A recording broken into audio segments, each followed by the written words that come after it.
Hey, if you're the type of person that likes to burn down houses and smash guys' heads through car windows, then SmackDown Live is the place for you.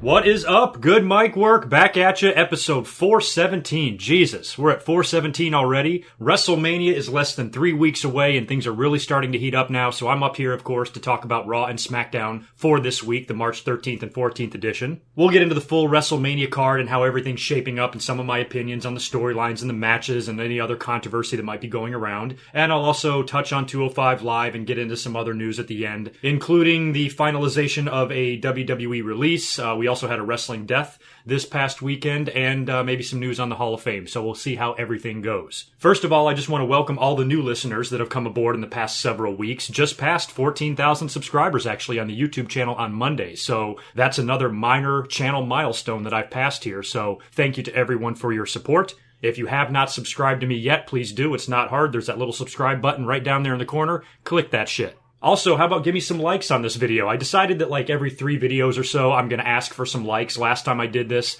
I asked for 300. You guys gave me over 400. So let's go bold this time again.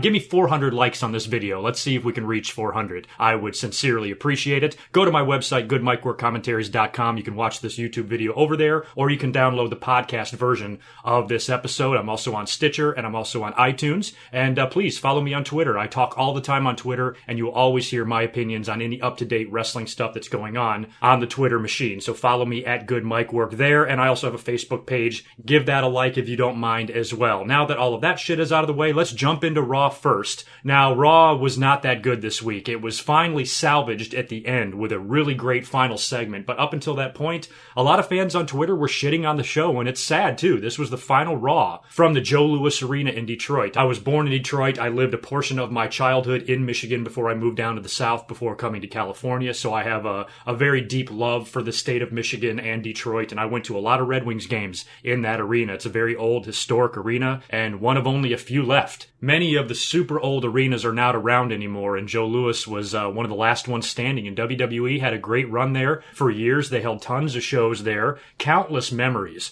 that we all have from the Joe Louis Arena. I didn't really write any down. If I would have researched this a little bit more, I'm sure I could have come up with a ton, and you guys probably know more than me, but I know off the top of my head, that's where Survivor Series 1991 was held when The Undertaker defeated Hulk Hogan for his very first WWE title 26 years ago. Can you believe that shit? And he's got a WrestleMania match this year. Remember when the Big Show, or the Giant, I should say, fell off the roof? They did that crazy monster truck thing. I actually think that might have been on the Cobo Hall is where he fell off, but the event was held at Joe Louis Arena, and the Giant somehow survived that shit, so that's another memory I have there. Who can forget Austin driving to the ring in the Zamboni and attacking Vince McMahon? That was also in the Joe Louis Arena. Perfect place for a Zamboni because it's Hockey Town. And speaking of the Big Show, I think that's where he won his WWE title too, wasn't it? In 1999 at that Survivor Series when Austin got hurt and was run down by Rikishi or whatever. Pretty sure that was at the Joe too. So there is a ton of history in that building. So sad to see it go. I think the Red Wings and the Pistons are going to be sharing an arena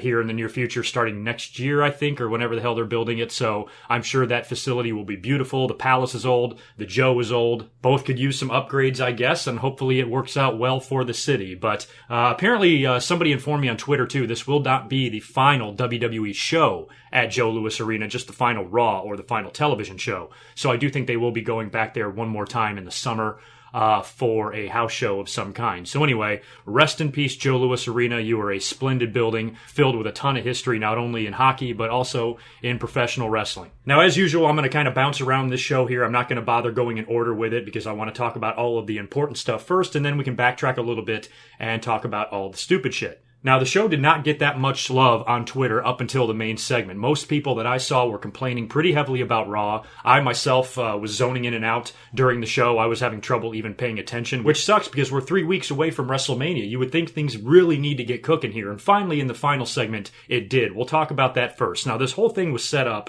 with Stephanie and Mick Foley. They seem to be getting along a little bit better. And then Stephanie informs Mick Foley that she has a task for him tonight. He has to prove himself by being able to do this or whatever. And she has instructed him that before the show is over, he has to fire one member of the WWE roster. And he's got all night to figure it out. So he's got the list of the roster in his hand on a clipboard, and he's kind of going through the names, and he's got to decide who to fire. Now, that immediately sparked up all sorts of speculation here, because you're like, who is Mick Foley going to fire? And right away, it seemed really obvious that Mick, because we all know that he's going to be taking time off eventually to get his hip worked on, and there's all this dissension between him and Stephanie, sooner or later it's going to implode. So most likely Mick, being the martyr that he is just going to fire himself, right? Because he's got a kind heart. Why sacrifice a member of the roster when he doesn't like his job anyway, and he can just get his ass out of there? So it seemed really likely that Mick Foley would wind up firing himself. Otherwise, he's got a whole bunch of guys to choose from. We kind of had a feeling that Mick Foley was going to make it a big name, and I suggested on Twitter that he fire Samoa Joe. And a lot of people thought I was serious, like, what, GoodMicWork, are you crazy? And I'm like, don't worry, it's not that I don't like Samoa Joe.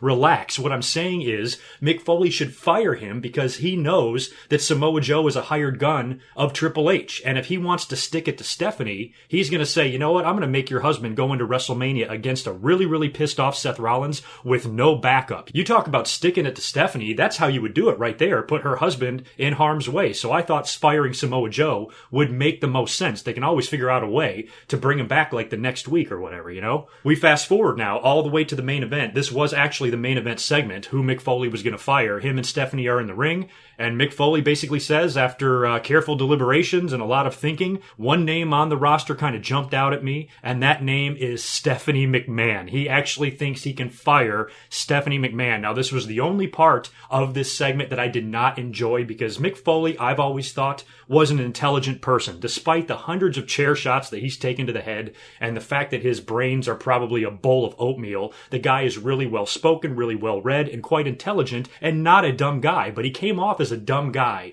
in this. You know, that's like the general manager firing the owner of a professional baseball team or something like that. It doesn't work that way. Mick Foley was instructed to fire a member of the roster. Stephanie is not a member of the roster. She's the goddamn owner's daughter. She's going to own this company one day. She's what's her title? She has something, not COO. She's something else. She's big, basically, is what I'm saying. And she is above Mick Foley. Mick Foley cannot fire her. And she told him as much. I'm surprised when Mick was given this script earlier on in the day by the writers, he was like, now, why would my character do this? Why would my character be so stupid to think that he could fire Stephanie McMahon? Did nobody question this at all? So this was the only part of it that I didn't like. And Stephanie immediately kind of laughs at him. She's like, you fucking dumbass. You can't fire me. Do you know who I am? I'm Stephanie McMahon. And to Mick Foley's credit, I will say this was probably one of his best promos, if not the best one he's cut since he's been general manager. He's had his moments. I loved what he did with the women one week on Raw a few months back. I loved some of the stuff with Sami Zayn, but this shit right here with Stephanie was the best work that he did. And guess what? Triple H came out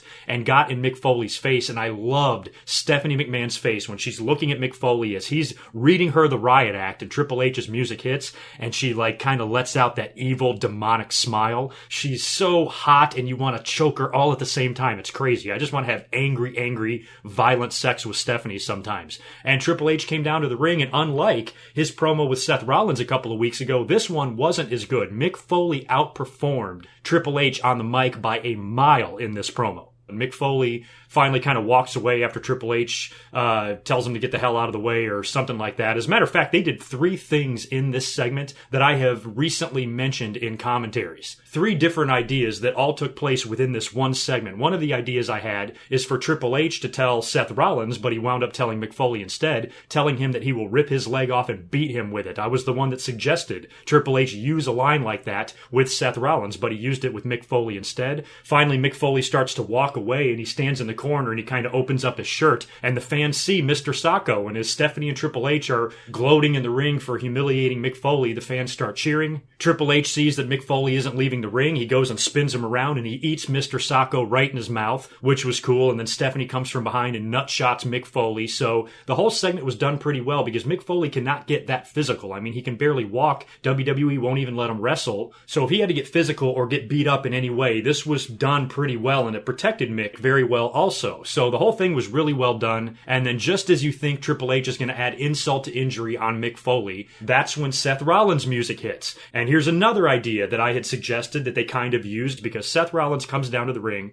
looking like Tiny Tim again. I criticized the hell out of him during that promo a couple of weeks ago when he was just overselling the crutch. Now I see why he was overselling the crutch, because it was all a ruse, and that's what I suggested. I referred back to 2010 when Bret Hart faked the leg injury with Vince McMahon, and they did the contract signing, and Bret puts the cast on the table and reveals that he was never injured to begin with, or not injured as badly, or whatever in Seth's case. And I was hoping that he would do that. He would be hobbling around there, a big fucking leg brace or a cast or a crutch or something like that, and then reveal that he's fine, he's 100%. And he comes down to the ring, he's standing on the outside of the ring, Triple H is calling him in there, and he picks up the crutch, lifts it in the air, and just drops it. And then you knew that Seth is good to go, 100%. I went nuts, I marked out. I'm like, sweet, Seth is good to go. We're actually going to be able to get this match at WrestleMania. He's going to go into the ring, he's going to kick the hell out of Triple H. Triple H is going to retreat, and the show is going to go off the air. That's what's going to happen, right? Wrong. They swerved us a second time. He gets in there, starts brawling with Triple H. Triple H turns the tables. I think winds up nailing Seth in the leg with his own fucking crutch. Beats the hell out of his leg and then puts him in the grapevine leg submission thing and just, seemingly tears up Seth Rollins' knee, and he's screaming and yelling. And so I was kind of deflated by that. I liked the segment because it was a lot of ups and downs, and it was just a great overall end to Raw, especially during WrestleMania season. We couldn't have asked for anything better here, but I was a little bit worried in the back of my mind that if they're doing this re-injury angle with Seth, maybe he's not that good to go. And now we're starting to read that the match with Triple H is not 100% set in stone yet, and it still might be a brawl or a call-out situation where they just have an interaction during the show, and it might not be an actual match. So maybe they're still trying to figure out what they're going to do with Seth, if he's going to be 100% to actually have a one-on-one contest with Triple H, or if they're going to have to brawl, kind of like what they did on Monday night. So I'm almost wondering if Monday was a test just to see what Seth Rollins can do, and they injured his leg just to buy them some more time until they figure out what they're going to do. But, right now it looks like Seth should be good to go to work. The way he was, kind of bouncing around that ring a little bit there, I don't know what he's feeling pain-wise, but, obviously nothing is torn or broken here, so he can move a little bit, and the WWE doctors felt comfortable enough with him going in there and getting physical. So hopefully we still get this match, and it still happens, because I want that for Seth Rollins. So we'll have to see now how all of this winds up tying together at WrestleMania, because now there's all sorts of factors involved. We still don't know what's going to go on with Mick Foley. That was the other idea I had in recent weeks, is to have Triple H or Samoa Joe take out Mick Foley to write him off at TV. So they took the idea of breaking someone's leg off and beating him with it. They took the idea of faking the injury, and they took the idea of hurting Mick Foley, all for me. I would like to take full credit for that final segment on Raw. I'm just kidding. But Mick Foley, you have to think, might play a role now in the WrestleMania match or confrontation or whatever Seth Rollins and Triple H wind up doing. Maybe he's the special referee. You also have to wonder if they're going to replace him, and if they are, who are they going to replace him with? A lot of people have speculated on Kurt Angle. He has been back on WWE TV. He had an interview on the website, or on YouTube, I think, with Corey Graves, and they even showed video footage of him meeting Vince McMahon for the first time in 11 years, which was really interesting. So Kurt Angle has been a name that's been rumored whenever they do decide to make the switch, but I would imagine Mick Foley will have a big presence at WrestleMania. He'll have something to do with the Triple H and Seth Rollins match, and then after that he'll go off and do the surgery. That's how it looks to be shaping up here at the moment, but I guess anything can happen and more can change here in the next couple of weeks. But give me all your thoughts on the Triple H and Seth Rollins situation, and Mick Foley and Stephanie, and how they can tie all this in together, and how much these guys are all going to have to do with each other come WrestleMania. And don't forget, Samoa Joe is still lurking in the shadows. He doesn't even have a WrestleMania match yet, I don't believe. He's probably going to be working with Sami Zayn or being in the Andre the Giant Battle Royal, and whatever he winds up doing, he will probably do that and get himself involved in the Triple H and Seth Rollins match also. So, we got a lot to think about here as far as this angle and this feud goes, but, after Monday night, I'm kind of liking what I see from these guys so far. It was a really well done piece of business, and I think it single-handedly saved what was, up until that point, a really shitty Raw. Let's rewind now all the way back to the very beginning of the show. The show opened up with Brock Lesnar and Paul Heyman. Good for Brock. He's able to get his promo out of the way to open the show. That motherfucker was probably on a plane ride home before hour number 2. This promo was the typical Heyman promo with Brock standing there, although this time it was kind of funny because Brock's confidence is now super high. Paul Heyman would not shut the fuck up about that F5 last week. He acted as if Brock Lesnar completely destroyed, demolished, wiped Goldberg off the face of this earth when all he did was catch him when he was distracted and hit him with his finisher. That's it. And Brock Lesnar acts like he just won the WWE title in the main event of WrestleMania, but that will probably wind up happening. Still a lot of controversy surrounding Goldberg. The WWE Universal Champion was not on the show this week, so I guess they're going to alternate. If one guy's not going to be on the show, they're going to make sure the other one will be, but this is a title match, WWE. This is a fucking title match. I don't care what kind of cushy-ass contracts these guys have. They have got to be there for WrestleMania. I understand you can't have a brawl or a tag team match or any other shit you would do to normally hype up a big WrestleMania match. You can't do that with these guys because they never work on Raw, but I at least think they need to be there. I think they should have a presence on the show or something. And Goldberg, holding the belt wasn't there at all. And that's the only problem with having guys like this hold that belt is they're not on the show every week. And if Brock Lesnar goes on to WrestleMania to defeat Goldberg for the title, it's going to be the same shit with him. He's not going to be on TV at all. And he'll probably wrestle twice in between WrestleMania and SummerSlam. And that's kind of fucked up. So it's not a very ideal situation, especially when you think about the world title. But, putting the belt on Goldberg, to me, made the most sense if the match with Brock is going to be the main event of WrestleMania, and it probably will be. And it's the ultimate revenge. I mean, WWE had to make sure that if they brought Goldberg in, it was mutually beneficial to everybody. And no matter what happens at WrestleMania, or if Brock winds up beating Goldberg at WrestleMania, I should say, everybody still walks away with their head up. Brock took all the punishment and got humiliated early, but he was able to get the one victory. He's only beat Goldberg once. Goldberg has beat him twice, but Brock got it on the bigger stage. He got it in the main event of WrestleMania, and he got it for a championship. So that kind of makes up for his two previous losses and getting dumped out of the Royal Rumble. So, when you book a promo like this between two part-timers, two guys that are being paid an insanely large amount of money, these are not the type of finishes that you can just decide at the last minute. A lot of these guys need to know what they're doing ahead of time before they even start. I've always said that about The Rock. I mean, I remember the dirt sheets during WrestleMania 28 when The Rock came back to face Cena. I remember reading stuff like, WWE is still not sure who they want to put over here. They don't know who's going to win this match yet. They haven't decided. And I'm like, what the fuck do you mean they haven't decided? It's in Miami. The Rock, one of the greatest and most successful wrestlers that company has ever seen, is coming back after 8 or 9 years to wrestle in the main event. Of course he's going to win. This entire thing was planned out probably in a hotel room between Vince and The Rock and Cena 3 years before the whole thing culminated at WrestleMania 29. They had that whole thing planned out. Rock gets the first victory. Cena beats him later for the championship. And the whole thing culminates at WrestleMania 29 after a 2.5 or 3 year build. And they did it. Unfortunately, the execution was just horrible. We all saw it coming a mile away. The only thing we were holding out hope for is that John Cena would maybe turn heel against The Rock. That would have been the best thing to do instead of just close the show with a simple match with John Cena winning and the fans booing their asses off. It was the fucking worst. So hopefully this outcome of this match between Brock and Goldberg that we can all see coming a mile away, hopefully WWE can do it in a way to where it's still exciting, because it's not that exciting to think of your WrestleMania main event as being a predictable finish. Last year was, and look how that turned out. We all knew that Roman Reigns was going to beat Triple H, and the fans shit all over it. I don't think they're going to shit on Brock for beating Goldberg, because nobody really likes Goldberg right now. He's the WWE Universal Champion, and he's wrestled less than 4 minutes in 13 years. So nobody's going to care that he loses, and I think there's going to be a big portion of the audience that's going to be cheering very heavily for Brock. But when you look at it, we already know what the outcome is going to be, unless they pull the ultimate swerve on us and Goldberg beats him again and he re-signs an extension or a contract and they drag the shit out to SummerSlam. Aside from that, Brock's walking out of Mania with the title. So I'm guessing between now and Mania we'll have probably 1 week of the 3 or the 2 left where Brock and Goldberg will be on the same show, possibly a contract signing. Lots of promos, lots of video packages, lots of Paul Heyman, which I wouldn't necessarily complain about normally. I just hope that the rest of the build for this show, or for this match, I should say, doesn't suck, because, you also have to remember when Triple H faced Brock at WrestleMania 29 and they did that match at SummerSlam, and then, when Triple H got his arm broken and he tapped out, we knew that was going to lead to Triple H getting his win back or something like that at WrestleMania, so it was extremely predictable. So hopefully this time around, these two guys can make this exciting, and WrestleMania will not end on a bad note, much like it did last year.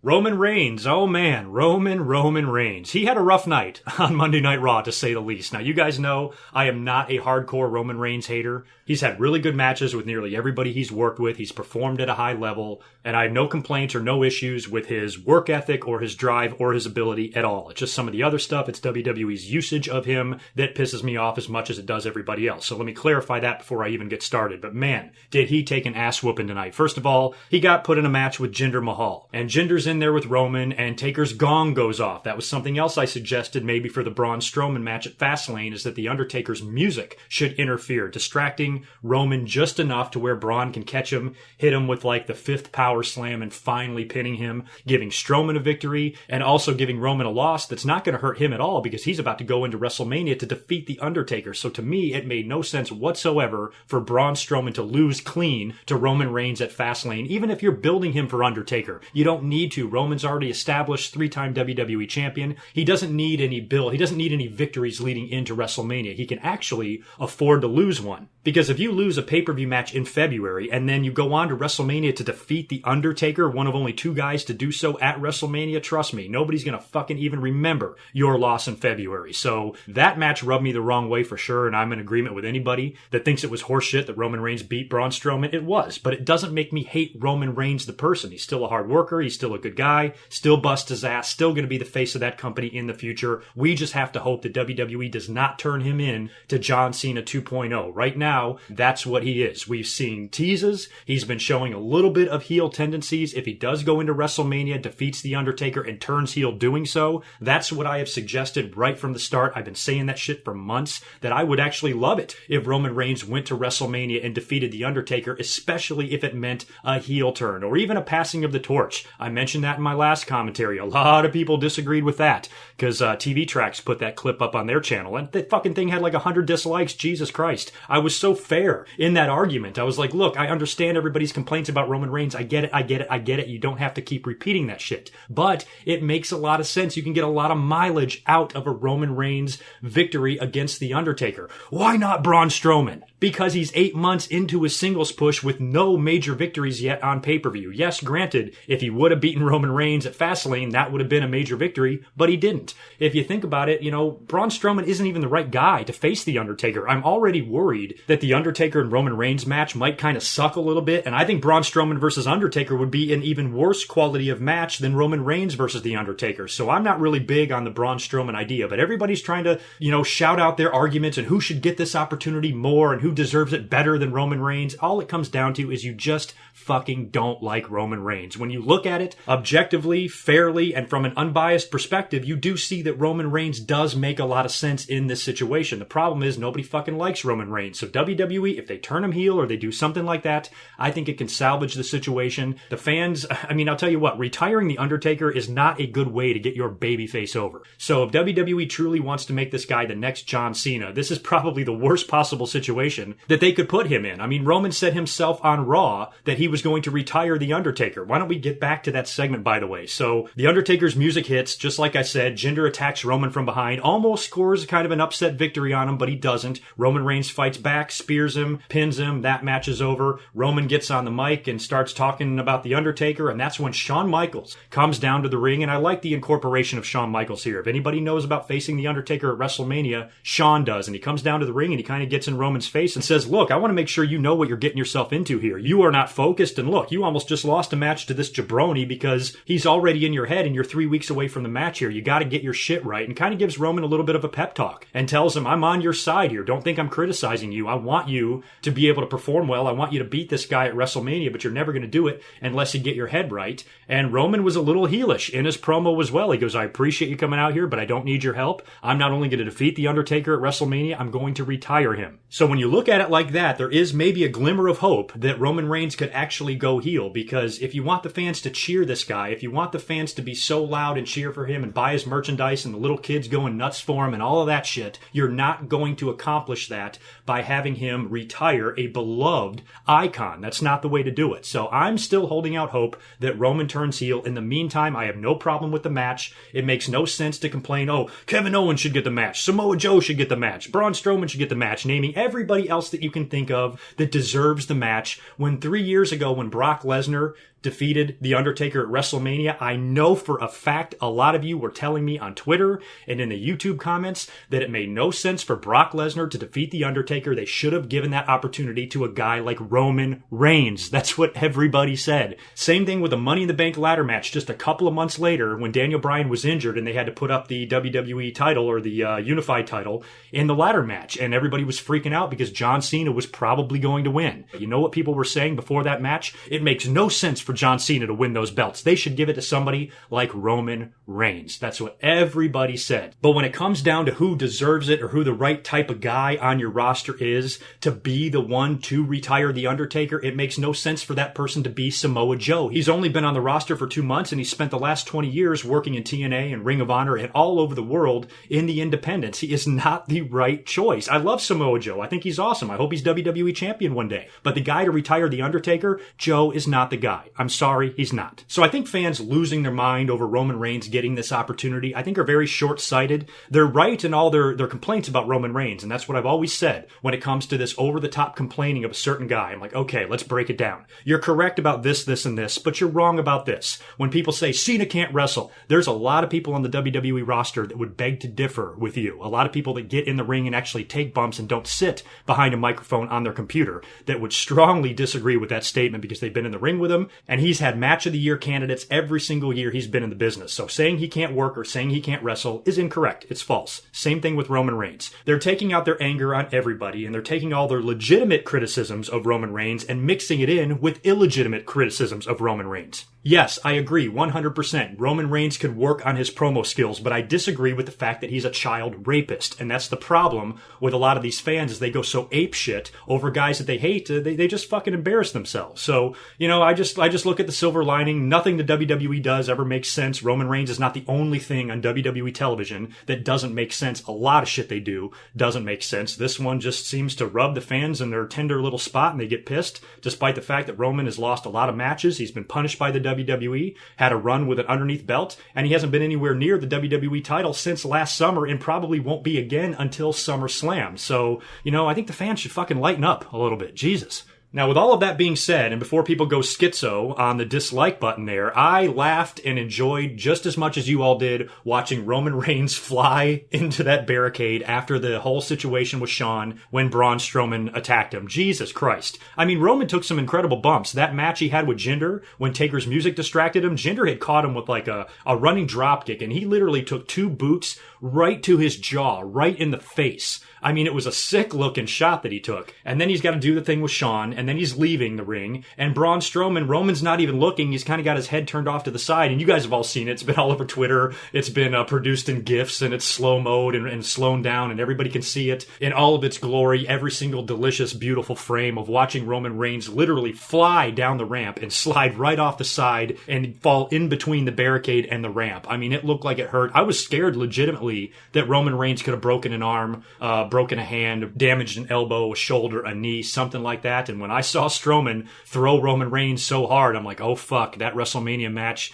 with Taker could be in jeopardy. But apparently Roman is fine. I mean, Jesus, if I took that bump, you guys, I'd be in the hospital for a month. I mean, Jesus, the way he sold that, because, between that double foot to the face he took from Jinder and then the shot from Strowman, man, Roman had a rough night. But, I will admit, even though I defend Roman Reigns somewhat, that was pretty pleasurable to see. Same thing with John Cena. I do defend him sometimes, but I also understand all of the criticism of him, and I was right there jacking off with everybody else when he got raped at SummerSlam by Brock Lesnar. So sometimes I enjoy seeing this stuff just as much as you do. Please don't misunderstand. The other big angle on Raw, set for WrestleMania, of course, is Kevin Owens versus Chris Jericho for the United States title. Kevin Owens came out and cut the typical WrestleMania promo. Every big feud, every big program has to have a segment like this, and Kevin Owens is great on the mic, and he comes out, he's in the ring, the lights go down, all you see is Owens and the WrestleMania sign. He's cutting the promo totally in the dark. Talks about Chris Jericho and how he used him and abused him and how he's going to take his title at WrestleMania, and basically says, who needs a best friend when you have a destroyer? And then announces Samoa Joe coming down to the ring. Him and Kevin Owens actually have a match with Sami Zayn and Chris Jericho, a tag team match that ended in a disqualification, I believe. I think it was like excessive double teaming by Joe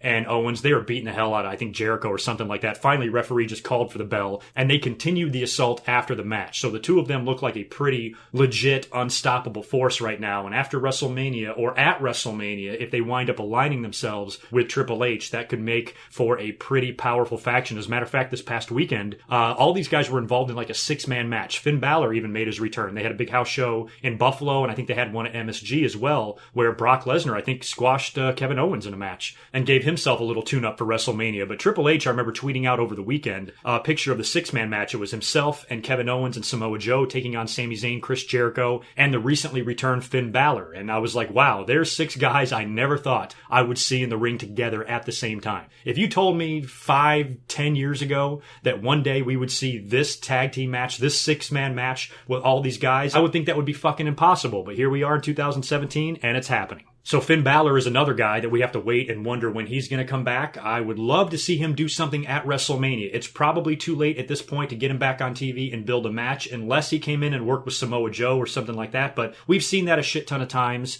in NXT. Unfortunately for Finn Balor, I think his injury is just going to cause him to miss a big-time WrestleMania match this year, but that doesn't mean he can't appear. He can show up in a match somewhere, or he can just do a segment. You know, maybe he's coming down to the ring as the Demon and all that. I mean, if Finn Balor makes that awesome entrance at WrestleMania, that was one of the biggest things I was looking forward to when he finally got called up from NXT to join the main roster. I said, wait until his entrance at WrestleMania. That is going to be unbelievable. So hopefully they will still do something with Balor now that he's back on the road. He's back working matches. Maybe he can still show up on Raw between now and Mania, and they can work him in somehow to the show, or he can show up as a surprise. One way or the other, I want to see the Demon King on the grandest stage of them all. Moving on to the rest of Raw now, Dana Brooke had a match with Sasha Banks, and Sasha beat her rather quickly, and they finally did the thing. We've been waiting for this forever. Charlotte has been abusing and treating Dana like a piece of shit ever since they got together, literally from week 1. She has been shitting all over the face of Dana Brooke. So at some point, Dana's going to lose it.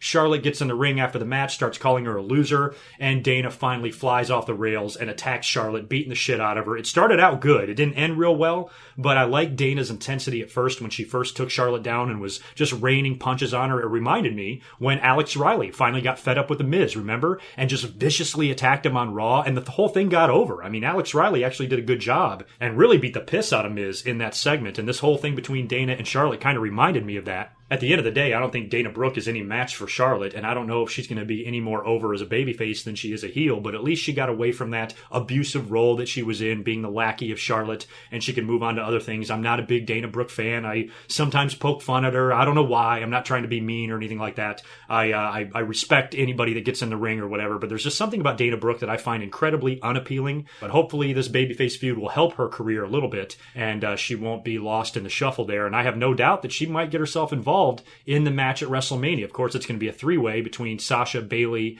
and Charlotte for the women's title, since Charlotte recently, has split from Dana, and maybe Dana gets involved, costing Charlotte the match. So maybe Charlotte reigns supreme for 2 years in a row, or maybe they do something else. Who knows at this point? Speaking of triple threat matches, the tag team titles will be a triple threat match as well from Raw. We had the big number 1 contenders match on Raw that they advertised last week between Enzo and Cass and Sheamus and Cesaro. I was rooting hard for Sheamus and Cesaro. The number 1 contenders match ended in a big DQ. The club interfered and beat the hell out of everybody. They did an interview backstage where they were claiming that they're the champs and they're still unnoticed and they're not getting respect, so they decided to interfere in that match, kick the shit out of all 4 guys, thinking stupidly that if they eliminate both teams that they're not going to have a match at WrestleMania. And Mick Foley basically tells them so. He goes, you guys are dumb. You actually thought that? Which was funny because later on Mick Foley thought he could actually fire Stephanie McMahon. But Foley was like, that's a really dumb thing for you guys to do because now I'm going to make it worse for you. You're not going to have no opponents. You're going to have 2 opponents. You're going to have to face 4 guys. It's going to be a triple threat match, Enzo and Cass, Sheamus and Cesaro versus the club for the WWE Raw Tag Team titles. Now, that's where I really want Sheamus and Cesaro to win. Since it's a multi-man match, and it seems like we have a lot of these, 2 of Raw's belts are going to be defended in triple threat matches. So one of them's got to take place on the pre-show, and I wouldn't be surprised at all if the tag team match is the match that they put on there. But at the end of the day, I am rooting hard for Sheamus and Cesaro. I still really like that team. Getting back to the women for a second, I think I should also mention that Nia Jax had a match with Bayley. This match also ended ended in a disqualification. Every fucking match on Raw, it seemed like, ended in a disqualification. She wouldn't let Bayley out of the corner. She just backed her in there, started kicking her, and was just relentless, and Bayley was defenseless, and finally the referee just had to call for the bell and disqualify Nia. So I guess Nia's pissed that she's not involved in the ladies match, and she's taking it out on everybody. And this kind of makes me think that Bayley will find a way to retain at WrestleMania and then maybe go on to face Nia Jax, and they can give Nia a run with the belt next, is kind of the way I'm thinking it might go. I'm still rooting for Charlotte. Everybody knows I'm in love with Charlotte, but at this point, I think Nia is left out in the cold at WrestleMania. She's pissed about it, and she winds up taking the belt after WrestleMania. Is kind of where I see it going right now, but I could be wrong. How entertaining was that New Day segment, huh? Oh my god. Jesus. So the New Day's backstage doing some shit, and they're funny. Don't get me wrong, they're great, but I'm just getting over them. Big Show shows up. They're plugging this Jetsons WWE DVD, straight to DVD fucking movie. But the Big Show shows up, and they make the announcement, I guess, that he's going to be in the Andre the Giant Battle Royal, which means the match with Shaq is off. Fine. I don't know why anybody would even complain about this. Who fucking cares? I've had some people tweet me, like, are you mad at Shaq, or who do you blame for the match falling through? I don't care. I could absolutely care less whose fault it was or what fell through, if it was financial, if it was creative. I don't care. I think that match would have been horrible. And, we've already got Goldberg, as a world champion taking up a big spot on the roster. Some other guys, too, that arguably deserve or not deserve to be there. So there's enough of that shit going on at this Mania already. I would hate to see Shaq out there in some dumbass match. It's just not something I'm interested in seeing. I do not care about the Big Show and Shaq. I'm glad the match is off. So Big Show is now in the Andre the Giant Battle Royal instead. That's fine. That's where he belongs. And then Titus O'Neil shows up back there, and he's pissed that he was not in the Jetsons movie. I guess the Big Show is. It's not a movie I'm going to see, so I don't care. But he wants to know why he wasn't in there. And Big Show's like, the movie's already filmed. Like, I can't call and put you in now. And that whole thing led to a match, Big Show versus Titus O'Neil, because Titus is mad that he wasn't in the movie for some reason. He never said any of this shit in previous weeks about being mad about this Jetsons movie, so it's something that's just pissed Titus off right now. Horrible writing, horrible idea, horrible way to set up a match, and just piss poor segment all around. Big Show wound up beating Titus O'Neil in a match that I walked out of the room from, stayed gone a couple of minutes, came back. I saw Titus laying in the ring, and Big Show's music was playing, so apparently Big Show made quick work of Titus O'Neil. We had a couple of cruiserweight matches on Raw as well. I didn't pay too much attention to the tag team match. I don't even know who won that. But Austin Aries also made his in-ring debut on Raw as well, which is really cool to see. He beat Arya Daivari and then went on to 205 Live the next night, and he won the big fatal 5-way elimination match to determine the new number one contender for Neville's cruiserweight title. So it'll be Austin Aries versus Neville one-on-one at WrestleMania, and that is going to be a hell of a match. So that pretty much wraps up the meat and potatoes of Monday Night Raw. I do have a few other Raw notes, however, written down. We did see another vignette for Emma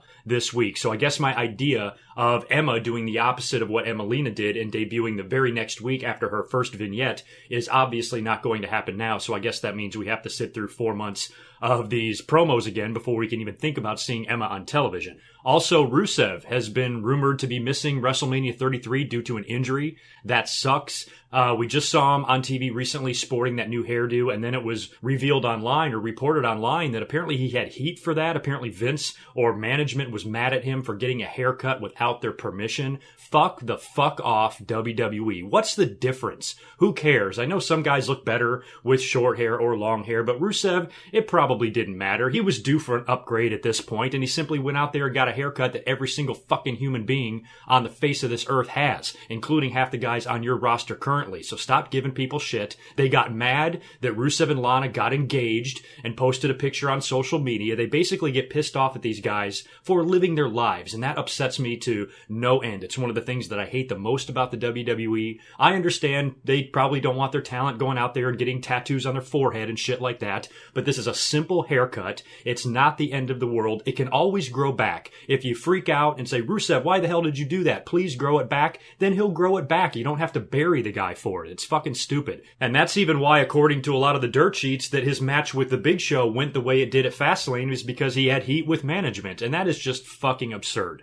Maybe Rusev does have some heat with the WWE for some reason. Maybe it's something completely unrelated and he's dug his own hole there. But as far as a haircut goes, if that's the reason a guy's in trouble, that absolutely makes my blood boil. And it's one of the things about the WWE that pisses me off the most. Doing a complete 180 now and talking about one of the things that does not piss me off the most about WWE, and that is the Hall of Fame. Apparently, this year's class is set. They should not be announcing any more inductees. There were some rumors of William Regal going in this year, and I was really hoping he would. I was hoping we would get that announcement, but apparently that's not going to happen now, which is okay. I mean, they can put Regal in next year or the year after. He's definitely worthy. I think it would have been nice if he went in this year, especially with his affiliation with NXT and the fact that he's on TV a lot with them. It would be nice to have the Hall of Fame attached to his resume, but I guess they're going to wait and hold that off till another year, which is fine. But they did announce this year's Warrior Award, and they are giving it to Eric LeGrand. This was the kid that was paralyzed, the Rutgers football player. I remember the game. It was all over TV. I remember seeing it on SportsCenter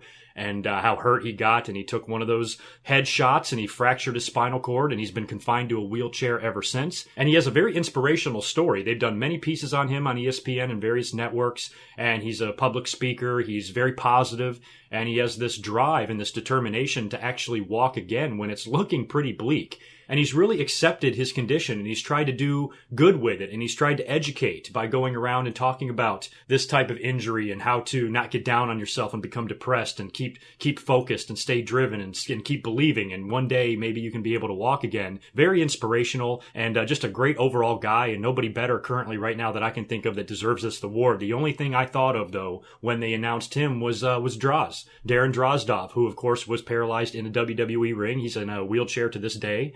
And he's not on any bad terms with the WWE. I think they should do something for Droz in the future. I mean, I know WWE had to take care of him financially, but there certainly is no heat there. And Droz was always very gracious. He was always very forgiving. I know D'Lo Brown went into a serious state of depression because he was in the ring with him when that happened. And D'Lo kind of blamed himself, and Droz forgave him and said, hey, accidents happen, and didn't hold any ill will towards him. So I think Droz has got just as equally as an inspirational story as LeGrand does. But this Warrior usually goes to outside people. Connor, of course, got it that first year, and I think last year was Joan London, I believe, and now Eric LeGrand. So these are always kind of tear-jerking moments, and it's really nice of the WWE to put this kid in. It's not going to hurt them for publicity either. I mean, this is a double-edged sword here. This kid is on television a lot, especially in the sporting world. People know who he is. ESPN is going to have a big influence this year at WrestleMania 33, so I'm sure this all ties in together. But despite all of that, the kid himself deserves this award, and I couldn't be happier for him,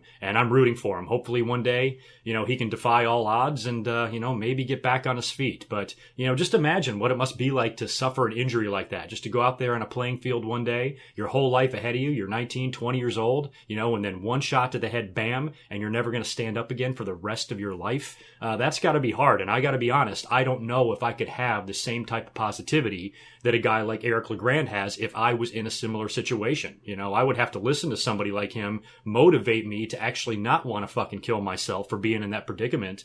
And for him to remain so positive and so determined to walk again and to contribute and educate everyone on these conditions and stuff is, I just have the utmost respect for the kid. So good for him. It looks like he is the last and final WWE Hall of Fame inductee that will be announced for this year. I'm hoping they do that Legacy Hall of Fame thing again, last year where they put a whole bunch of guys in like Luthez and just kind of grandfathered them in to the WWE Hall of Fame without having the induction speech and all of that by their family members or whatever. So it's kind of a shortcut. It's a fast track to get some of these people in there. But this year, if they decide to do it, a couple names on that list, number one would have to be Ivan Koloff. He should have been in a long time ago, and he just recently passed away. So I would like the WWE to at least do that for him. And also, to the best of my knowledge, they didn't put Toots Mondt in that thing last year, right? So they definitely need to do him this year or at some point in the future. I mean, I cannot believe how Toots Mondt pretty much goes completely unrecognized and unnoticed by the WWE, when in reality, if it weren't for him, there would probably be no WWE today to begin with. So hopefully they will at least put him in with everybody else if they do the legacy thing this year. So there's a couple of names just right off the top of my head that we absolutely must see in the WWE Hall of Fame in some way, shape, or form. No later than this year. It just makes sense, you know what I mean? So let's move on now to SmackDown. But before we get into SmackDown, I've got a little bit of breaking news to report to you. This is GoodMicWork YouTube channel related. And I just got an email here. I'm taking a break between recording my Raw and SmackDown reviews, and WWE has gone onto YouTube and blocked like 9-10 of my videos or something like that. I'm looking through these here. These are all pay-per-view and DVD reviews for the most part. Jesus. The Rock, Stone Cold Steve Austin, Macho Man, CM Punk, Attitude Era, Paul Heyman, motherfucker, WCW, episode 200, my Owen Hart tribute episode. Jesus Christ. So they nailed me hard here. I'm just looking through all these. These are just matches. This is not a huge deal. I'm going to go through and dispute all of these. Hopefully some of them will be reinstated. And I know as soon as I dispute it, they'll be reinstated right away. So hopefully WWE will not force me to take them down. This is not going to harm my channel in any way, and at the end of the day, that's really all I care about, as long as I don't lose any privileges. YouTube has greatly improved that process. Back in the day, if this would have happened to me 7 years ago or 6 years ago, 5 years ago, I would have gotten a copyright strike, and it would have limited my video use. I couldn't upload videos longer than 15 minutes. All that stuff is kind of done now. They don't do it that way. My account is not in any danger. So I'm just going to file disputes on all of these videos.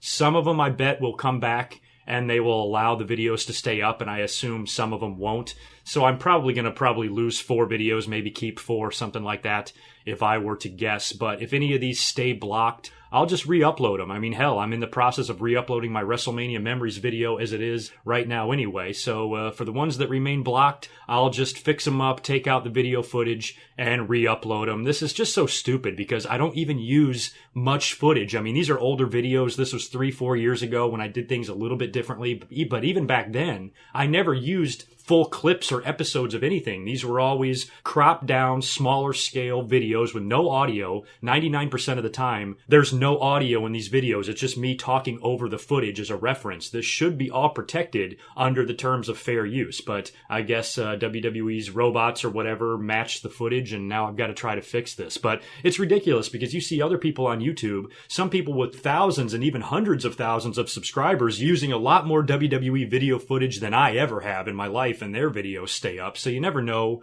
what causes a video to get taken down or whatever. But, luckily these are all 2 to 3 year old videos. It's not going to really harm my channel too bad. Hopefully I can get all the videos reinstated. If not, I'll just re-upload them as fun little special episodes and sprinkle them out to you throughout the summer or something like that. So I'm not panicking. I'm not freaking out. I just tweeted something about it as well, and a lot of you are responding. So anyway, that's the deal there. Now we can move on to SmackDown. I gotta say, I didn't hate the show at all, really. I wasn't home to watch it live, so I had asked all of you on Twitter when I was at work, hey, how was the show? What did you think? And most of the feedback was relatively negative. Wasn't horrible, just like I said last week about SmackDown. Even when it's bad, it's still pretty good. But a lot of you kind of described the show as skippable or maybe flat or something like that. But then I took a look at it when I got home, and I enjoyed it. I thought it was much like Raw, to where the show wasn't great, but there was a couple of things on the show that salvaged it and made it good. And I really like a lot of what they did on SmackDown. Now, the show opened with Daniel Bryan backstage. He's on the phone with somebody,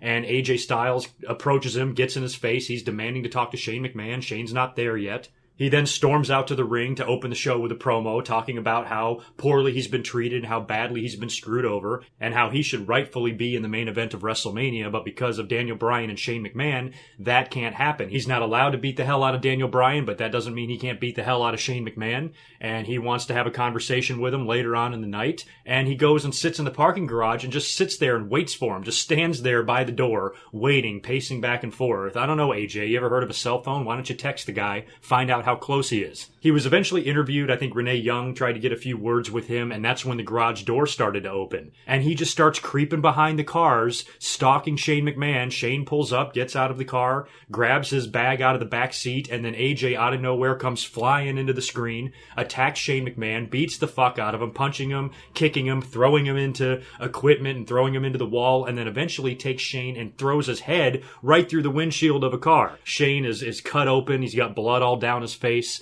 And finally, it's WrestleMania season. We got to see a little bit of blood, right? I don't think this was a hard-way blade or anything like that, but it was just nice to see Shane beaten up with some blood on him, and now you got some heat for this feud. And they're telling him they got to take him to the hospital, and the paramedics are working on him and trying to patch him up. He doesn't want to go to the hospital. They take him to the trainer's room instead, where he spends the rest of the show getting worked on. And AJ Styles then goes back to the locker room and starts packing his shit up. I mean, this is the craziest show. 2 weeks ago, we had arson on SmackDown. We had Randy Orton completely burn down Bray Wyatt's entire house. And now AJ Styles physically assaults the commissioner of SmackDown, the owner's son. Not a sanctioned match, not anything. That is assault. He should be arrested. So if you want to break the law, go to SmackDown.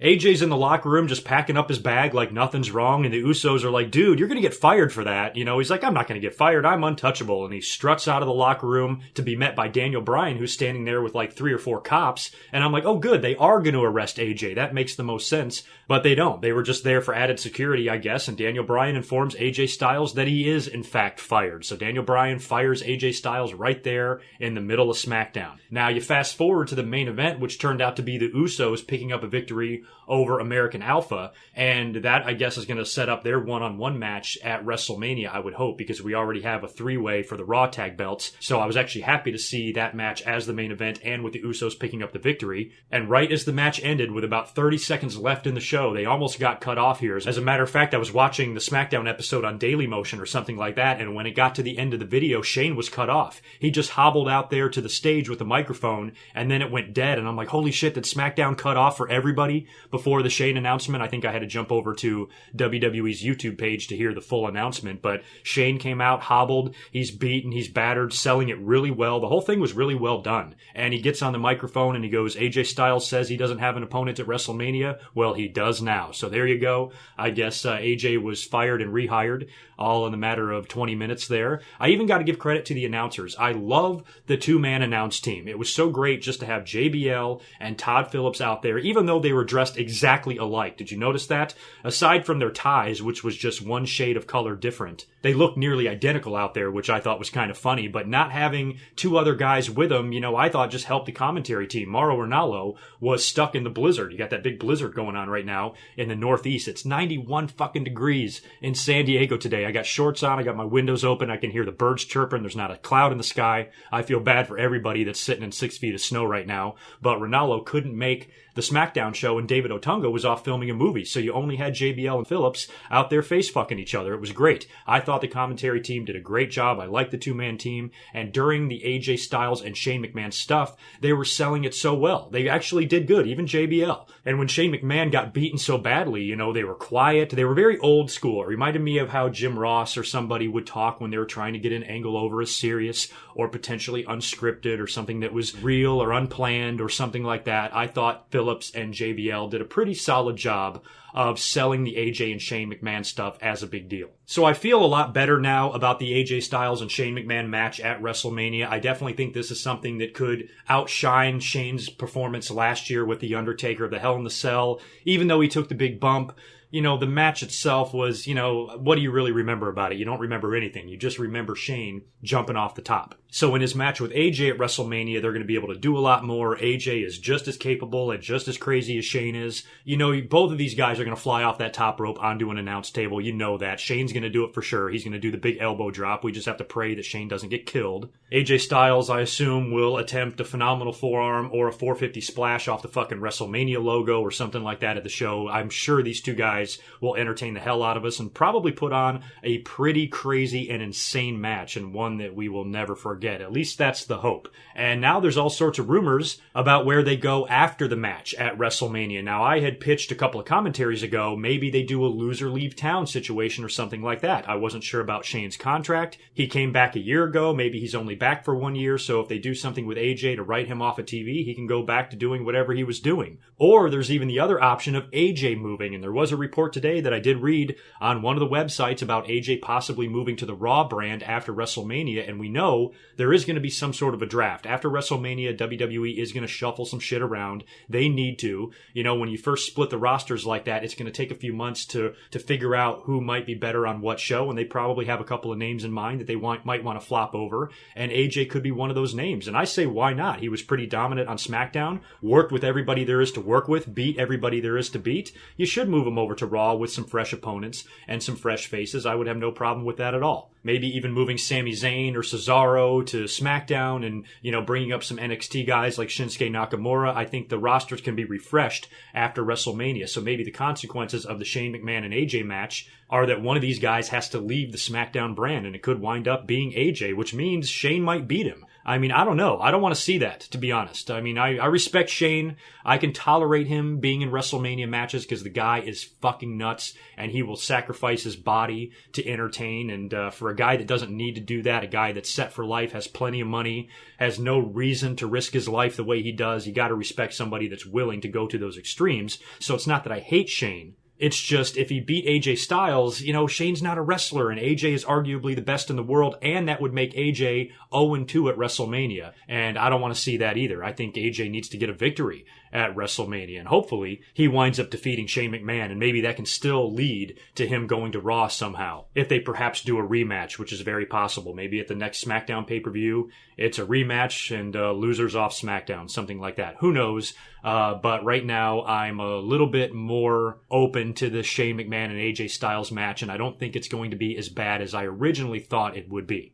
The other big angle on SmackDown, of course, is the issue between Bray Wyatt and Randy Orton. They're going to be wrestling for the WWE title at WrestleMania. Randy Orton came out to cut a promo, basically kind of rehashing his entire plan. Talked about when he said if you can't beat him, join him. What he intended to do is gain Bray Wyatt's trust. Just like I talked about, we all smelled this way back in September, whenever the hell this whole thing started. We kind of had a feeling that Randy Orton was just laying in the weeds, waiting to get payback on Bray Wyatt, and that's pretty much what Randy Orton said. He goes, once I gained his trust, I could have turned on him. I could have attacked him anytime I wanted. I could have hit him with an RKO in hundreds of different situations, but I didn't. I bided my time. I waited until I could strike him and hurt him the most, and once I gained his trust and I realized what he cared about the most, the only thing he cares about in the world is Sister Abigail, so I set out to destroy her. And then I'm going to finish the job and get the ultimate revenge at WrestleMania when I take the only thing that he has left, and that's the WWE title. So I like this whole feud, I gotta be honest. Randy Orton and Bray Wyatt, I think, are interesting together. I was really intrigued by Randy Orton's time in the Wyatt family. I actually liked it.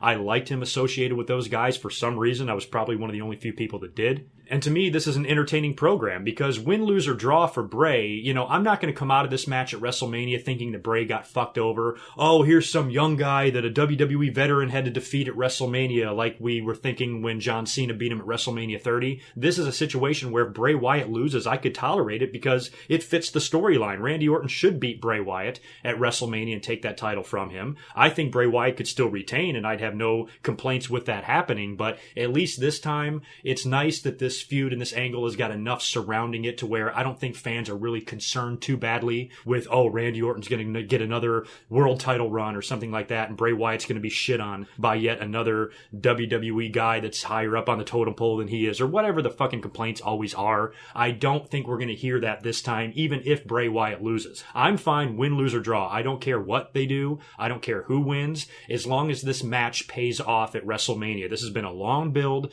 This has taken 7 months or something like that. I would hate to see it fall flat the way the Triple H and Randy Orton match did a few years back at WrestleMania 25 when Randy Orton punted Stephanie and Vince and Triple H broke into Randy Orton's house and there was so much bad blood, there was so much heat. You thought these guys were going to murder each other and they would both be bleeding, split ear to ear in their match, and instead it was just kind of this boring type of match that didn't fit the same intensity that we saw during the build. So that's really my only concern here. If these guys go out there and tear the house down at WrestleMania, that's all I care about. I don't care who wins. But I think it's good for Bray Wyatt. I think it's good and different for Randy Orton. Gives him something different to do. I think it's actually adding dimensions to Bray Wyatt's personality, if that's even possible. The guy's already crazy as it is, but during his promo on SmackDown, he appeared on the big screen, by the way, after Randy Orton was done talking, and he had returned to the resting place of Sister Abigail that was burned down by Randy Orton, and he says, I thought Sister Abigail was gone forever, but she's still with me, and then proceeds to baptize himself in the dirt, or the ashes of Sister Abigail, reaches down with his hands and just starts rubbing it all over his face and his body, honestly, it was great. I mean, Bray Wyatt seems a little bit changed, just a tiny bit different. He's still Bray Wyatt. He's still the promo cutting machine, but I actually listened to what he said this time. Normally during a Bray Wyatt promo, I just zone out. I don't know what the fuck he's saying. But this time I actually listened to the words and I liked it. I gotta say I like it. I know this shit's a little bit hokey between these two, but it's different. And WWE is putting a lot of time and energy into it. And I really hope the match comes off well at WrestleMania and it doesn't fall flat and it's not a failure, because a lot is depending on this match, I think, for the career and the legacy of Bray Wyatt. If he goes out there and has a forgettable match with Randy Orton, that's not going to do his title run any favors. I think this match needs to be good and hard-hitting and fun and different and creative. I want to see great spots. I want to see surprising finishes, and I want to see the fans on the edge of their seat. That's what I'm hoping for this match.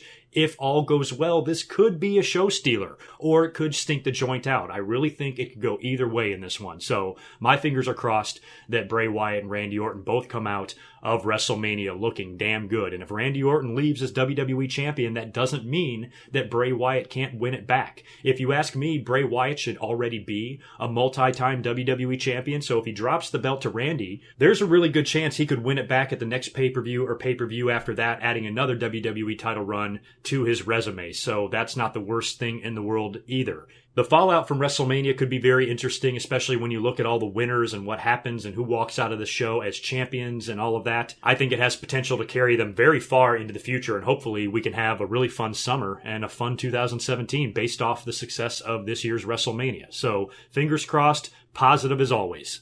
Speaking of positive and enjoyable segments, I love the Miz TV stuff on SmackDown. The Miz continues to be on fire. I've been mentioning this in every commentary for at least the past month about how entertained I am by the Miz and how good he is on the mic. I mean, he's always been good. I think the Miz has always been very good on the mic, but lately it just seems like it's so much better. Probably because he's involved in this shit with John Cena and he's weaving in a lot of reality into this wrestling storyline, and he reiterated the fact that John Cena and Nikki's relationship is a complete and total fraud. They never even mentioned that John Cena and Nikki Bella were together until recently, until the Total Divas stuff came along, and the reality show, and the fact that their whole relationship is just based on attention and money and just this shallow, superficial nonsense, and him and Maurice are truly in love, and they're together, and blah, blah, blah, blah, right?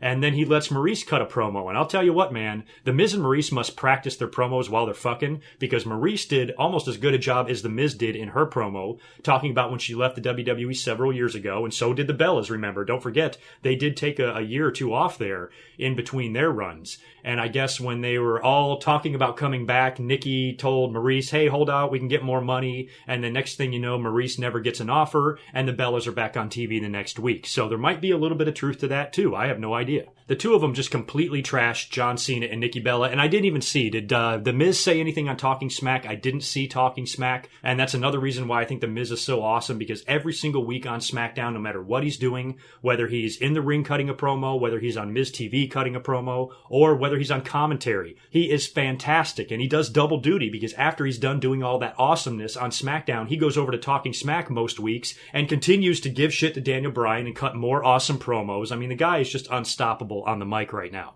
and it's really making this feud interesting and worth it, because otherwise on paper, who gives a shit about this mixed tag team match? But the Miz is making it personal. He's making it feel real. A lot of what him and Maurice are saying, it doesn't look like they're acting in that corny, cheesy, dumb professional wrestling type of way. The feud actually feels like it has some life to it, and hopefully this match will be good at WrestleMania. John Cena and Nikki Bella eventually hit the ring, by the way. They just run down there to try to kick the shit out of the Miz and Maurice, but they retreat and back up. Nikki gets on the mic and basically challenges Maurice right then and there to a match, and she's like, no way, I have nothing to prove, and that prompts Daniel Bryan to come out. And what was funny about this is I was kind of under the assumption that this match was already announced, because we've been talking about it for weeks and months even, about this match taking place. So it was funny when Daniel Bryan came out there and says, hey, I've got a solution for all of this. How about at WrestleMania? It's going to be the Miz and Maurice versus John Cena and Nikki Bella. And I was like, okay, great. But I kind of thought that was already set in stone. So I guess they just haven't officially announced it on TV yet. And I kind of forgot that they hadn't done it. So anyway, that match now is official. That match is set. Cena and Nikki, Miz and Maurice. And who knows? I mean, the match could surprise us. There's been a lot of talk about John Cena popping the question to Nikki Bella at WrestleMania, and Maurice was awesome on Talking Smack. I think last week, when she held out her ring and she goes, Nikki will never have one of these. The Miz has even brought up the fact that John Cena and Nikki Bella are not married, so I think that really adds to the rumors that John Cena might actually propose to Nikki Bella in the middle of the ring after their victory at WrestleMania. The only problem I have with that is it's going to carry on. I mean, The Miz is going to be able to continue to give these guys shit for this because it's exactly what The Miz is talking about. You mean to tell me Nikki doesn't have the internet? You mean to tell me Nikki has not heard any of these rumors about John Cena proposing and she's supposed to go out there at WrestleMania and act surprised if he does this?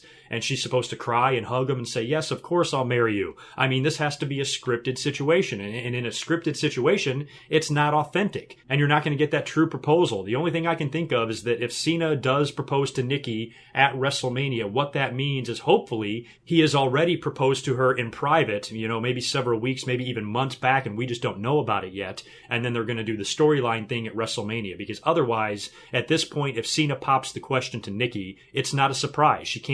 She's going to have to act surprised when he does it. So I think a lot is riding on how all of that is pulled off at WrestleMania. Miz's work on the mic has been great. John Cena is usually great on the mic, but I don't think of him in his promos in this feud. All I think about is The Miz. John Cena has cut a couple of good ones, and he's had just as valid criticisms of The Miz as The Miz has of him, but right now it's like all Miz. I just think of Miz on the mic when I think about this entire program right now. I mean, he's making the whole thing worth it. So WrestleMania should be interesting. At this point, I have no doubt that John Cena and Nikki Bella would win this match. They have to, right? If John Cena wants to propose, that's totally fine. It'll probably get a nice pop and a nice ovation from the crowd, especially if this match takes place kind of early on. I think they should put this match like third, fourth, I don't know, maybe even second, something like that. Just get it out of the way early. It would be nice to see Cena come out for the second match on the show and then not be seen again for the rest of the night. It's a nice break from Cena that I think we all need. But in the meantime, at least him and The Miz are making the best out of this program because this has not been bad stuff. So I think all three of the big angles on SmackDown, the John Cena and Miz stuff, the Bray Wyatt and Randy Orton stuff, and the AJ and Shane stuff was all really well done, and the setup and the build was solid for all three of those matches at WrestleMania. So I really have no issues there. We didn't see that much else on SmackDown, though. We saw Becky Lynch beat Natalya. She tapped out to the Disarmer. And Carmella showed up after the match and super kicked both girls, basically just reinforcing the fact that it's going to be every woman for herself at WrestleMania because, of course, Alexa Bliss, who lost to Mickie James, by the way, so that's two champions on SmackDown that got pinned. The Usos lost in the main event, and Mickie pinned Alexa Bliss, and she's going to be in an uphill battle at WrestleMania as she has to face every single woman on the SmackDown roster. I still don't even know how that match is going to work. You guys can fill me in. What is this? Is this like a scramble, or is this a gauntlet match? Is it a battle royal? Is it everybody in the ring at the same time? I have no idea. I actually don't even know the rules on this. I should have been more prepared with my notes. We also saw Mojo Rawley. I think he beat Dolph Ziggler via countout. Dolph just walked away. I've pretty much completely forgotten about Dolph Ziggler on the SmackDown roster. It's just such a shame. He had arguably the match of the year last year with The Miz. He's still a really good talent, but I think the WWE has just given up on him, and to be honest, I almost have too. Is he going to be in the Andre the Giant Battle Royal? Does anybody know? I know Mojo is going to be in there, but I'm not sure at this point what Dolph is doing. We also got a backstage interview with Baron Corbin. Dean Ambrose took the night off to sell his injuries from the forklift spot last week, which I gave a lot of shit to. When I watched the replay, it doesn't look so bad. I mean, Dean was beaten with like a lead pipe before that, but just, I guess when I happened to be watching it live or whenever I watched it last week, it just didn't look good to me. I just thought Dean was laying there waiting for Baron to lower the forklift onto him, and I just thought it looked a little dumb, and it wasn't needed for a feud like this. These guys are good on the mic, they're good brawlers, they're badasses. You don't need to be bringing heavy machinery into this feud. It's not needed. But looking back at the footage now, maybe it wasn't as bad as I made it out to be, but I just still thought that it was unnecessary. But Baron cut a promo about how he's going to take everything from Dean Ambrose, and he does plan on taking the Intercontinental title from him. So that match has not been officially announced either for WrestleMania, but at this point it looks like it will be. So I guess next week we will probably get that official announcement. Dean Ambrose will reappear on TV. I did read that he worked a dark match, so he was on SmackDown, but I guess we'll see him him on television probably next week. He'll do some sort of a run-in. Probably Baron Corbin will have a match. Dean Ambrose will attack him and get on the mic and say, "You want me at WrestleMania? You got me." You know that's exactly what's going to happen. Either that or they're just going to be brawling and Daniel Bryan or Shane's going to come out and say, "All right, the two of you at WrestleMania for the IC belt, it's official." So the fact that we probably are getting our first one-on-one Intercontinental title match in a long time at WrestleMania is really exciting for me. I have high hopes for this match. I think this match can be better than what Dean Ambrose did with Brock Lesnar last year. And I think it could be a big statement for Baron Corbin, a nice feather in his cap and a nice way to build his career and his legacy. WWE, I think, has big plans for this guy. So if he can win the Intercontinental title at WrestleMania in memorable fashion against a nutcase like Dean Ambrose, I think will do nothing but good things for Baron Corbin. So I'm really rooting hard for him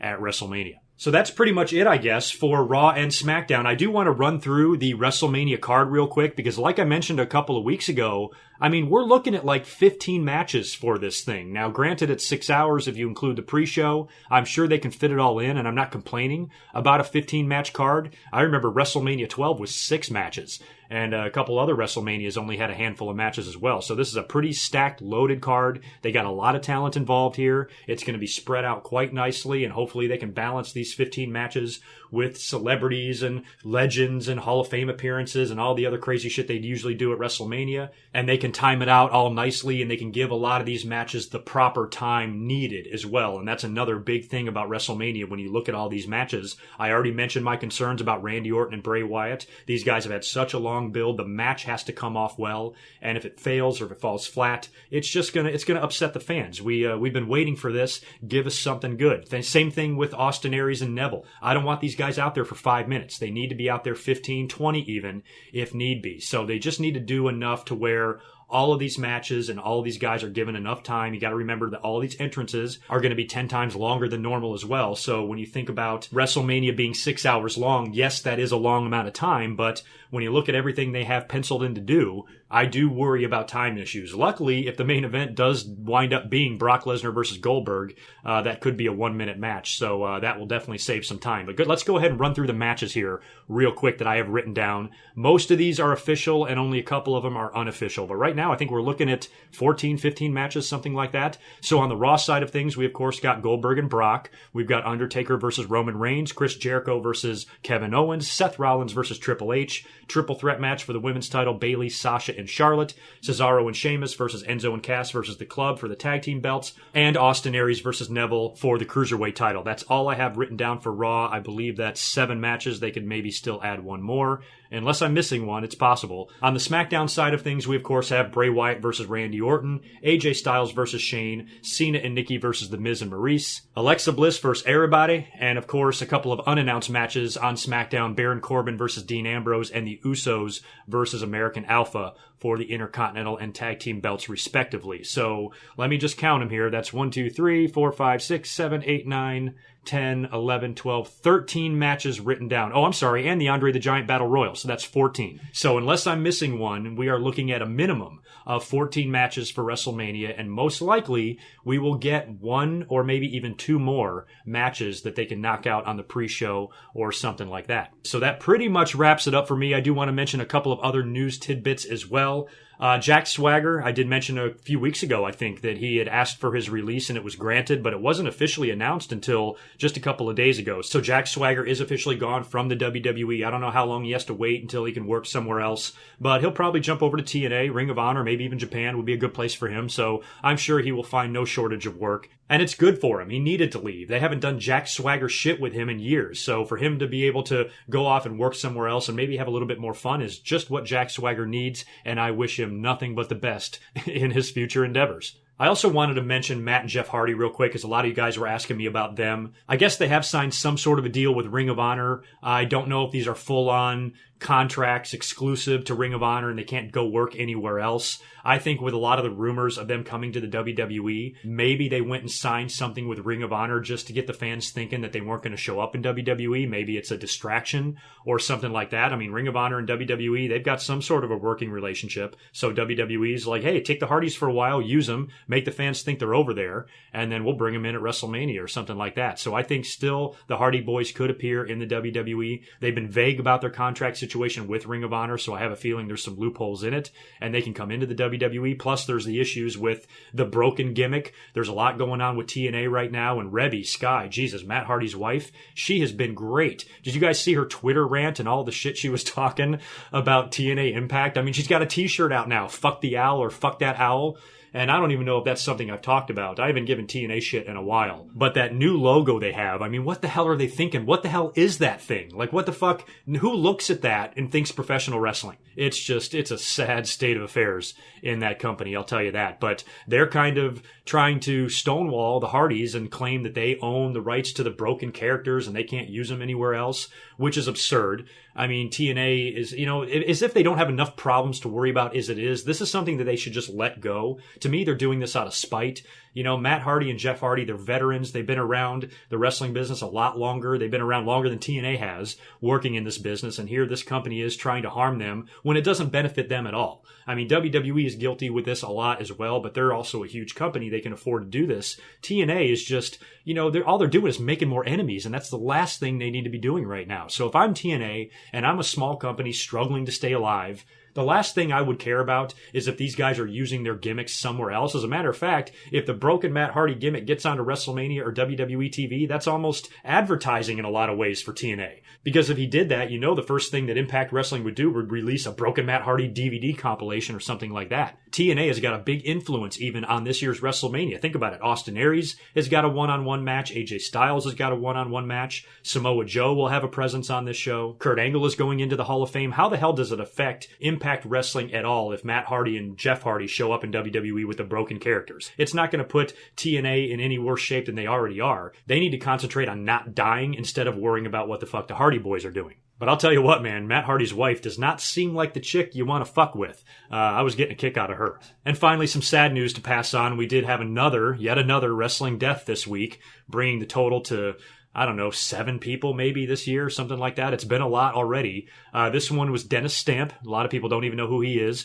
He was a mid-level guy, a jobber in WWE, worked a lot of territories in the South and all over the place. Longtime veteran. He's best known for his cameo or his spot in Beyond the Mat when they were doing the Terry Funk retirement show way back in 1997.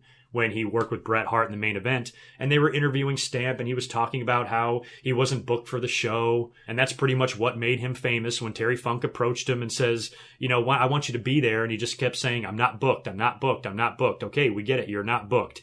Finally, Terry asks him to referee his match with Bret. They show him working out on the trampoline with the weights and everything, so he's famous for kind of a funny situation, but still another wrestler lost and another guy that we can add to the list. He was always a really nice guy. Everybody was showing him a ton of love on social media, a lot of pictures from him making appearances or even working in the independents all the way up until a couple of years ago. And everybody said he was really nice and kind and very easy to work with. Just an all-out good person. So rest in peace, Dennis Stamp, and my condolences go out to your friends and family. So that is it for me. I'm out of here. You guys take care. I will keep you updated on those videos, by the way. If any of them get reinstated or if any of them get blocked permanently, I will let you know. And I will also re-upload anything that does get blocked in the future. And maybe it can be for some fun, random content later on this summer or something like that. I'm not freaked out. You guys have a good rest of your week. I'll be up here again next week with your Raw and SmackDown review, and then we're getting into really close to WrestleMania time. I'm going to try to be up here, all throughout WrestleMania week, maybe even giving you go-home Raw and SmackDown reviews individually. I haven't decided if I'll be able to do that yet, but that's possible. I also want to attempt to get up here and review the Hall of Fame after the show if I can. I also want to get up here and attempt to review NXT TakeOver after the show if I can. And then, of course, WrestleMania Sunday itself. I'll be here all day long. I'll be sitting in front of my computer for about 8 straight hours, and it's going to be a really fun day, and I'll be up after WrestleMania with a results and reaction video also. So there's going to be a lot of content coming to you in the next couple of weeks, and like I said, as soon as WrestleMania comes and goes, that's when I will re-upload my WrestleMania Memories commentary, and I've got a Q&A in the works, and there's all sorts of stuff going on. So you will not be short of material on the GoodMicWork channel. I just have a Hawaii vacation coming up in April, and you might not hear from me for about 10 days during that period, but other than that, there's going to be a lot of good shit coming to the GoodMicWork YouTube channel. So you guys take care, have a great rest of your week, and I will catch you probably next week again with your Raw and SmackDown joint reviews. Until next time, peace.